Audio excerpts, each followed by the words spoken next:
फिलानो हामबाय बबागारानो खुलुमका जों हायनाय 12 तारिख नभेम्बर 2022 सिनि बबागारानि तुदुल मुंबाई सिनि आगरतला आस्ताबल मयदानो हतर मारि लिपान्दा एन्दुको कुथुम पान्दा तंगो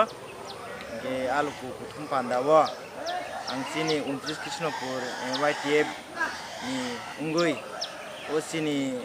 assembly ni je bising khobjak tongnai joto luku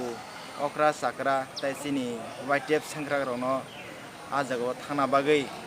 जों पालखाय जों हहम दम जों थानान bagui जों रेडी उंलाइजाक ताइ आजागो थाना bagui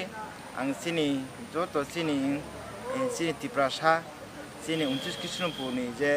बिसिंगो तंनाय joto sini तिप्रासा रोनो आं कबगो जों आदिव जों आदिनो थांनाय जों रेडीनो दंगो ताइ आ जायगा थाना बागै आं जतनो खय मुं नारक जागो गै सार निनसिन मुंखाय आनि सिन मुंखाय आं 29 कृष्णपुरनि YTF नि ब्लक प्रेसिडेन्ट हामबाय।